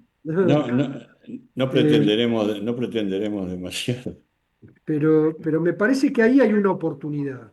Me Por eso acordé, también, vos fijate, Fer, que estos liderazgos que empiezan a insinuarse, te digo, que probablemente sean estrellas fugaces, no sé, o probablemente alguno crezca y se termine consolidando como una opción electoral, pero todos asoman por ese perfil, ¿no? Ninguno está diciendo, el que ha lanzado una precandidatura presidencial en estos días es Hernán Lacunza, por ejemplo. Y si le prestamos atención al discurso de Lacunza, ¿qué está diciendo? No, hay muchas cosas del rumbo económico que están bien, que hay que cuidar. Por supuesto que el equilibrio fiscal es una bandera irrenunciable, por supuesto que la racionalidad, la racionalización del gasto, del Estado, son pilares fundamentales, pero tenemos que sumarle institucionalidad, tenemos que sumar diálogo, tenemos que sumar consenso, cosas que han sido estigmatizadas también por este gobierno y asimiladas a malas palabras, como si el diálogo fuera una señal de tibieza, de debilidad, y la verdad es que no hay un sistema democrático sustentable, sólido y sano si no se cultiva el diálogo. Bueno, me parece que hay en el futuro una oportunidad para el que encarne estos valores. me acordé quién era el politólogo, Mora y Araujo. Ah, claro. Don Jaime Mora y Araujo. Nos van quedando 10 minutitos de entrevista, así que Fer, metamos un par de preguntas más a este muchacho, porque si yo lo dejo me puedo quedar todo el día hablando con él, así que... Tenemos extraño el almuerzo ese que hicimos al cual yo llegué tarde porque tardé 4 horas en llegar desde Pilar a Buenos Aires, pero no importa. Y bueno, lo reeditaremos en algún momento. Pronto. Y bueno, ahora se mudaron, el resort donde fuimos se mudó, así que Sí. tendremos que conocerlo, por lo Y menos yo. aparte, uno de los que estuvo en ese almuerzo hoy hubiera cumplido años, que era Alejandro Maglione, nuestro recuerdo para él, ¿no? Nuestro más Un sentido. tipo, un tipo entrañable, al que conocí Entrañable. poco, pero llegué a Entrañable. disfrutar mucho. Entrañable. Sí, sí. Dale, Fer. ¿Y qué pasó con la Liga de Gobernadores? Vos sabés que yo le había puesto muchas fichas a la Liga de Gobernadores porque es que Areti y todo ese grupito de gente te mostraban, qué sé yo, una mirada del interior, piola, gente moderada, ningún tirabomba, ningún, en el buen sentido de la palabra, digo, capitalista extremo, y sin embargo no pegó, no. Sí, ahí hay un gran misterio, porque efectivamente lo que se denomina la Liga de Gobernadores es un gran semillero de dirigentes Exacto. con un valor fundamental, Fer, además que es la experiencia de gestión. No debe haber gestión más práctica que la de gobernador, sobre todo en las provincias más chicas. La provincia de Buenos Aires tiene una complejidad muy particular, pero en las provincias de mediana dimensión, bueno, el gobernador es el gran hacedor de la gestión y me parece que ese también es un valor enorme para capitalizar en un proyecto nacional. Sin embargo, es cierto que ahí parece funcionar un dique, un freno, eh, probablemente misterioso. En algunos casos se ha logrado romper ese dique, logró romperlo Menem, cuando teniendo origen en una provincia chica, perdida en la geografía política como La Sí, pero Rioja. la Bueno, concepción era totalmente distinta de cómo encarar un gobierno, la de Menem, que la de este gobierno. Este gobierno no te acepta grises. O estás conmigo o no estás, punto. No quiere negociar absolutamente nada. Entonces, viste, vos sos gobernador y decís, bueno, flaco, listo, ya está. No sí, sí, estoy. sí. Pero bueno, después lo de Kirchner también tuvo su origen en el poder provincial. Yo creo que en ese caso no es un modelo virtuoso, porque lo que hizo Kirchner fue exportar los vicios de los poderes provinciales y feudales que también existen. De manera que ahora hay una alternativa, porque si vos mirás los casos de Santa Fe, el caso de Córdoba, el caso de Mendoza, bueno, hay realmente Entre Ríos, con Frigerio, hay líderes interesantes, dirigentes con trayectoria, con reconocimiento, con anclaje territorial. Bueno, habrá que ver si en esta reconfiguración que decíamos que se está insinuando, alguno de ellos logra romper esa especie de maleficio que muchas veces implica el anclaje provincial y proyectarse hacia una candidatura nacional. Yo no lo descarto, pero bueno, hoy también parece difícil y no parece estar asomando con claridad, ¿no? Dedicamos los últimos minutitos de la entrevista, ¿te parece, Fer y Luciano, al caso Dorni? Bueno, yo ¿Qué, creo qué- que qué le pasó al gobierno? ¿Qué pasó al gobierno que demoró yo, tanto en tomar una Guille, la decisión? primera cosa que diría es que no es un caso que se conjugue en pasado. Lo que podría definirse como el caso Adorni no terminó con la renuncia tardía de Adorni a la jefatura de gabinete. Creo que el gobierno ahí sigue pagando un costo muy alto porque en todo ese episodio, que es muy penoso desde muchos puntos de vista, el gobierno sacrificó una enorme dosis de su capital simbólico, de su autoridad moral, de su mensaje hacia la sociedad. Me parece que ahí rifó buena parte de su capital y de su vínculo con un sector de la sociedad, ¿no? Adorni condensa no solamente un estado de sospecha alrededor de su patrimonio, sino condensa valores que la sociedad quería superar, ¿no? Esto de la vivada de Estado, del privilegio, de la mentira, del relato ficticio, ¿no? De la arrogancia del que habla desde arriba del atril y le dice al periodista que le pregunta quién sos vos para preguntarme. Bueno, me parece que condensa todo un núcleo de cosas que la sociedad argentina quiere superar, ¿no? Y que ve sanamente, me parece, como vicios asociados a la política, al Estado, al ejercicio del poder.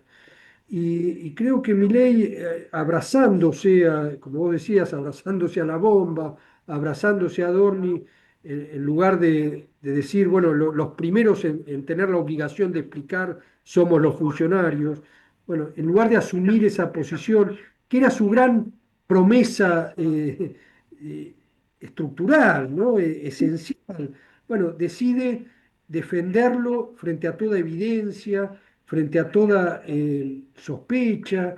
Bueno, me parece que fue quizá el mayor error político en términos de capital simbólico y que el gobierno todavía lo está pagando y probablemente pague en la elección del año que viene un costo muy elevado por eso. Desoyó los sabios consejos de Luisito Barrio Nuevo. Sí, Sí, bueno, no, te quiero repreguntar sobre este tema que la verdad que Willy, gracias por sacar el tema. Eh, ¿No es que se está manejando mal el tema comunicación en el gobierno? Pasó con la ley de tierras, pasó con un montón de... No es como que... o sea, yo escucho la ley de tierras, sinceramente no tengo una posición al respecto porque no leí el proyecto, no sé nada de tierras, no voy a opinar porque no sé, y de lo que no sé no opino, pero le da lugar a un montón de gente a que opine sobre el tema ley de tierras y no es que comunica mal. Fer, hay un problema grave de comunicación y un problema grave de gestión, ¿no? De eficacia en la gestión política. Yo creo que en las últimas semanas vimos dos ejemplos muy nítidos y muy reveladores de esto. Uno con la llamada ley de propiedad privada, inviolabilidad de la propiedad privada, que incluía este capítulo de tierras. Me parece que ahí se condensó toda una mala praxis legislativa y de gestión política. Ese proyecto no fue debidamente explicado, no fue debidamente expuesto ante la opinión pública, no fue negociado ni con los propios aliados, no se calibró con sentido de oportunidad el momento de su tratamiento, en fin, todo mal, todo mal. Aparecieron improvisaciones y frivolidades como la del canciller Kirchner diciendo, y bueno, sí, esto permitirá que un extranjero compre una provincia entera, lo cual genera urticarias y naturalmente. Y el otro ejemplo fue la semana pasada el conflicto que se desató con los prácticos de los barcos, que también yo honestamente no conocía esa problemática. A partir de lo que ocurrió, hice algunas consultas y logré que me explicaran bien y entendí que efectivamente ahí hay un problema.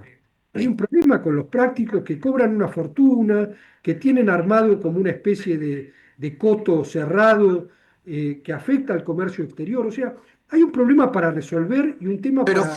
Pero no lo explicaron. Pero no lo explicaron. No lo explicaron, porque el tema de los prácticos, por el tema de los barcos de gas, es un tema que conozco muy bien.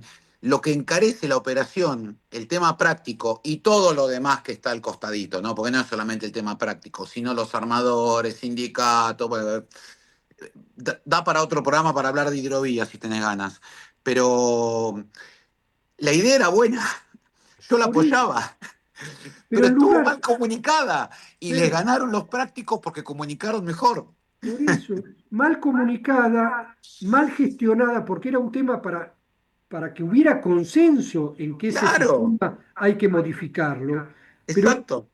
Pero en lugar de apelar al diálogo, al consenso y a la didáctica, no, se apela al atropello, a meter un decreto entre gallos y medianoches, a ir por todo y entonces te quedás sin nada.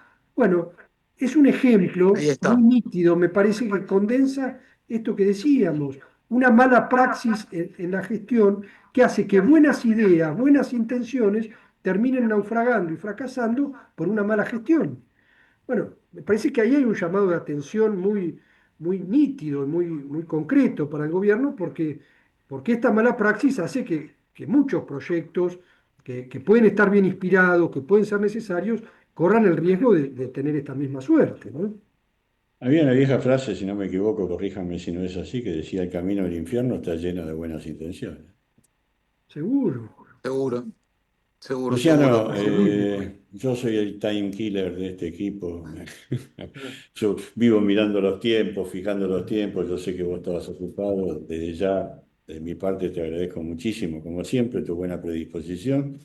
Vos sabés que a Luciano lo llamás y siempre está presente. Es un fenómeno, la verdad. Al Y revés, cuando yo soy el agradecido por el cariño, por la generosidad y porque siempre es un gusto conversar con ustedes, al punto de que se hace corto, aún en medio de la vorágine de la rutina. Cortísimo, se hace Así que bueno, cortísimo. cumplamos Cortísimo se pronto hace. con ese almuerzo y dale, Dale. vamos a hacerlo antes de fin de año, sin ninguna duda.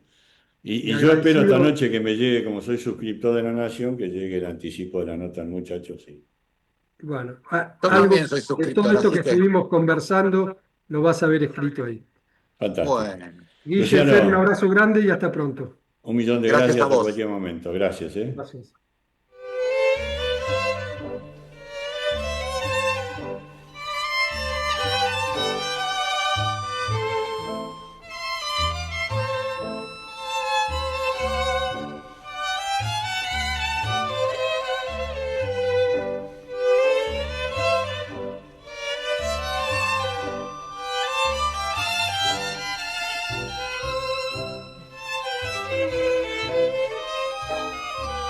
El sistema de salud, como soy una persona que trata de poner un hito en algún momento y medir los tiempos, pongo el 1 de diciembre del 2012, que es el momento en que se promulgó la Ley de Regulación de Empresas de Medicina Prepaga, la 26682, y que ese día rompió todos los contratos entre los que había entre los privados y las entidades. Es una fecha muy significativa para el sector privado, sobre todo de la medicina prepaga, pero es un dato muy interesante para tomarlo como referencia a lo largo de todos estos años. Desde ese momento en el que el sistema fue cargado de responsabilidades que antes no estaban pautadas, pero que si lo comparamos con lo que pasa con los demás, también es un hito en la historia de la salud. Yo podría referirme a un hito anterior, que es en 1996, cuando en una ley de un solo artículo, en una noche, se transformaron las coberturas que eran coberturas parciales en coberturas totales. Y ese día también se transfirió al sector privado una responsabilidad que antes era pública. La medicina prepaga, a lo largo de estos 174 meses, aumentó a destiempo del aumento de los costos. Recuerden, tristemente, el periodo catastrófico del 2020, la pandemia. En medio de la pandemia, la medicina prepaga aumentó el 10% el último mes del año, cuando el costo de vida fue 36 a lo largo del año. Si nosotros tomamos cada uno de los meses y calculamos los aumentos otorgados de estos 174 y lo calculamos con el costo de ese periodo, del IPC, no de salud, nos vamos a dar cuenta que la medicina prepaga perdió 24 cuotas en términos de cuota. 24 cuotas completas. Yo te le preguntaría a cualquiera de que son dueños de empresas de medicina prepaga que han transcurrido todo este periodo, 14 años y 6 meses, ¿qué harían si tuvieran en la caja 24 cuotas guardadas? ¿Tendrían deuda? Probablemente no. ¿Tendrían bicicleteo a proveedores? Probablemente que no. ¿Estarían endeudados con el fisco? Probablemente no. Hoy, respecto del IPC de 174 meses, me voy y me fijo cuánto perdió de stock el salario. ¿Cuánto salario perdió la gente en todo este periodo? Y prácticamente son 12 meses. Un año. un año de salarios que la gente no lo tiene en el bolsillo, que no lo pudo gastar. Los sistemas ajustan y ajustan mal. Los prestadores, hay veces algunos sobreprestan, algunos sobrefacturan, porque, a ver, yo soy el presidente de la UAS, soy el representante de todos, y como soy el representante de todos, también le conozco las mañas y le cuesto las costillas.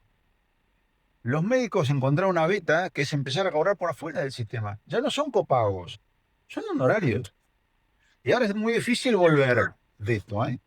Antes se hacían, levantaban la mano para entrar en las cartillas de las obras sociales y las prepagas. Hoy están en las cartillas, son una fuente de captura. No nos mintamos entre nosotros. Los municipios encontraron la vuelta de facturarle a las obras sociales.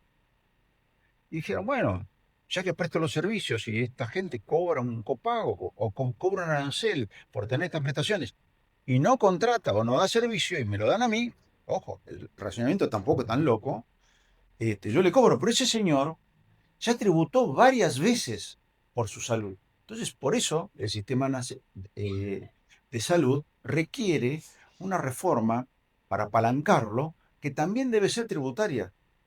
Bien, doctor, cuéntenos cuál es su apreciación sobre el cuarto encuentro federal de la UAS y transcurrido el día, ¿qué comentarios nos deja?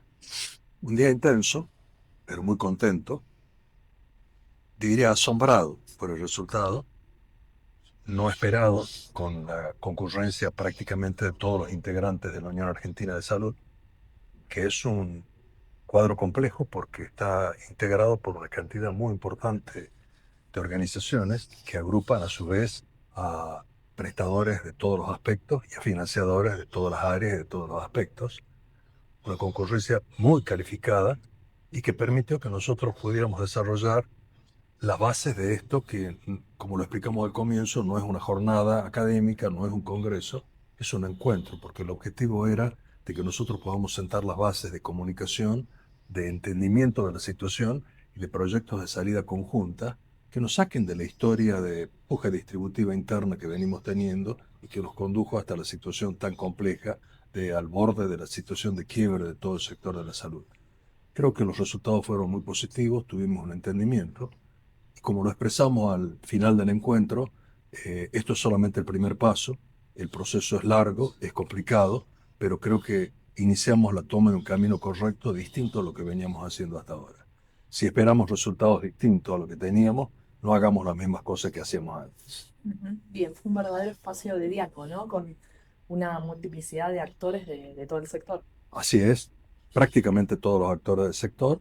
Y importante destacar, que no lo mencioné hasta ahora, tuvimos una participación del sector estatal. A mí me gusta llamarlo sector del Estado, no sector público, porque como lo expresamos también en el encuentro, nosotros somos también un servicio público, porque trabajamos con una actividad y con una prestación y con un servicio sobre un tema que es un derecho humano esencial, porque es prácticamente sinónimo de la vida.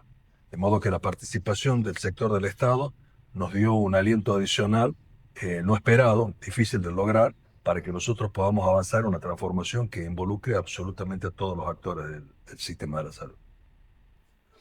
Carlos, hoy en una de las tantas charlas que hubo un comentario respecto a que el año que viene es un año electoral y que de alguna manera eso puede influir a favor o en contra de los intereses del área de la salud. ¿Qué opinas vos? Sí, los años electorales son complejos. La situación que vive la República Argentina es difícil. Creo que se han hecho algunos avances en lo macroeconómico, pero que todavía no han tenido una repercusión positiva en el accionar diario de toda la gente, en la forma en que percibe la situación. Eso habría que compensarlo. Habitualmente, en todos los procesos electorales se contemplaba eso como prioridad absoluta, pero con resultados finales que eran peores que no haber hecho nada. Creemos que en esta oportunidad no se van a cometer esos mismos errores, pero creemos también que la prolongación de la situación de dificultad de todos los sectores de la sociedad que están vinculados a los salarios va a continuar en profundización y hay que hacer necesariamente una modificación. Las inversiones que están previstas son solamente en el terreno de la energía y de la minería, no en otras áreas, y las provincias que no tenemos participación en ese tipo de producción, es muy difícil tener una expectativa de crecimiento en las fuentes de trabajo o directamente en el proceso de inversión. Pero creemos, lo dijo el ministro de Salud hace muy pocos días, la salud es un motor de la economía. Esperemos que esa premisa expresada por el ministro se lleve a la práctica y permita que el sector pueda continuar expandiéndose. No estamos pidiendo recursos adicionales ni dinero del Estado, sino que estamos pidiendo que se contemple, se declare la salud como un servicio esencial y permita que nosotros tengamos, por lo menos, consideraciones impositivas distintas a las que tiene el que fabrica chocolate o el que vende artefactos sanitarios o el que hace cualquier otra cosa. Nosotros lo que hacemos es cuidar la vida humana y merecemos un reconocimiento distinto.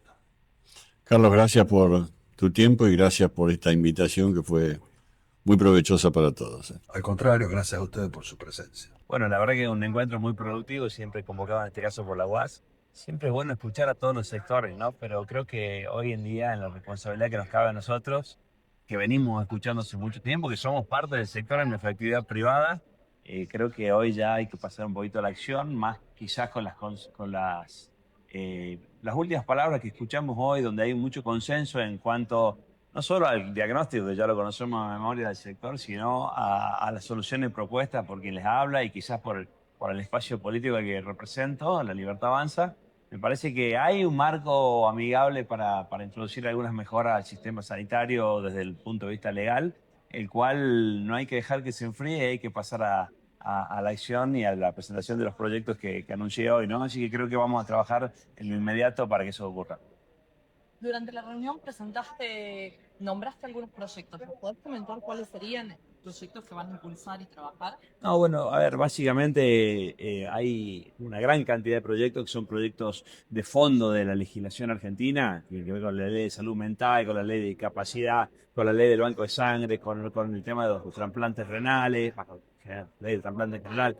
Pero más allá de eso, hablando un poco de la coyuntura, estamos atacando fuertemente dos problemas, que es al salir de la emergencia sanitaria nacional, tenemos que buscar una solución, digo no coyuntural, sino casi de fondo para el sector privado de la salud y también para los financiadores del sistema de salud, que por un lado es dotar al sistema privado de herramientas para pagar las deudas que se generaron durante la emergencia sanitaria nacional, un plan de pago específico, la declaración de interés público o servicio público esencial a la salud privada, a los efectores de salud privada, y hablo de todo, de geriatría, de laboratorios, laboratorios de análisis clínicos, de diagnóstico por imágenes, clínicas con internación, que eso le va a dar una cobertura y se lo va a poner en valor al sistema sanitario privado, que hoy en día representa el 54% de las camas de internación, ¿no? Y también tiene que ver con darle exención impositiva, facilidades de pago, como te dije hace rato, compensación de deudas históricas de PAMI y de otros prestadores nacionales para con el sistema privado de salud, y bueno, y una serie de beneficios, también el tema del IVA, que es muy buscado por todos los prestadores históricamente, poderse tomar lo devengado de IVA a cuenta. La verdad que eso creo que va a salir, hay consenso y eso es muy importante. Y por otro lado también una ley que regule un poco la litigiosidad de los amparos y las medidas cautelares en contra de los financiadores, porque hoy en día la verdad que se ha normalizado lo excepcional, ¿no? Entonces la idea es darle una instancia de mediación obligatoria previa, modificar el Código Procesal Civil y Comercial de la Nación, y en ese sentido, donde la idea es que el cuerpo médico forense, hasta tanto se constituya, ya sea por ley o por decreto, la Agencia de Evaluación de Tecnología Médica, darle participación al cuerpo médico forense de la Corte para que opine previo a la resolución judicial sobre la procedencia o no de un tratamiento, de la aplicación de un medicamento, y si en caso corresponda, por supuesto, el juez siempre tiene toda la facultad para resolver esto, ¿no? Creo que es algo que vamos a atacar prontamente. Manuel, estás dentro de un gobierno que comunica mal las cosas que hace muy bien. ¿Cómo se soluciona eso? Y comunicando mejor. Bueno, es muy sencillo, pero es muy básico. Hay algunas cosas que se deberían hacer, se deberían comunicar mejor. Pues, en el tema de salud o en cualquier otro ámbito. Te lo tomo eso. No nos olvidemos de dónde venimos. Venimos de un desastre económico, social, te diría, terminal del país. El presidente Milei llevó adelante un plan exitoso de gobierno, de estabilización de la macro. Bueno, hoy escuchaste a los actores del sistema donde ponderaron enormemente la estabilización de la economía, lo cual le dio un respiro. Los actores están creciendo, están invirtiendo en salud, lo cual no significa que estemos bien, queremos estar mucho mejor y se merece la salud argentina estar bien, ¿no? Pero venimos de un lugar muy, muy oscuro. Creo que el año pasado, con 35 diputados nacionales que éramos, estábamos viendo que no destituyan un presidente, con una batería de leyes que fueron directamente para destituir al presidente. Y bueno, hoy tenemos 95 diputados, todavía nos falta la fuerza para llevar adelante los cambios que queremos hacerlo lo más rápido. Y seguramente en el medio, en esa vorágine entre lo urgente, lo importante, y seguramente cometemos errores de comunicación, que te digo son involuntarios, pero bueno, siempre ocurren, se equivoca el que hace, no el que no hace. Sin ninguna duda. Primero, un eterno agradecimiento a la UAS que me hayan permitido moderar. Segundo, han dejado la vara muy alta en las mesas anteriores, por lo tanto, los legisladores van a estar exprimidos en este momento. Y para poder exprimirlos, recurrí a ChatGPT para decirle cómo modero una mesa con semejantes personajes. No es fácil. Muchísimas gracias por la cordialidad y el afecto con que nos han tratado, y decirles que esta UAS está para ir para adelante, sumando a todos en conjunto y sabiendo que el sistema de salud es único, puede ser de gestión pública o privada. Tendría mucho más para decir, pero se hace muy tarde para el cóctel, y decirles que sí, esto se puede hacer con la colaboración de todos. Y para poder tener la colaboración de la gente, hay que consultarla primero antes de tomar decisiones, porque después no se puede, es muy difícil revertirlas. Esto fue Polémica en el Business con Willy Nervi y Fernando Meiter. Escuchanos también on demand por YouTube en Polémica en el Business OK, y seguinos en X, Instagram y Facebook para enterarte primero que nadie del lado B de las grandes noticias.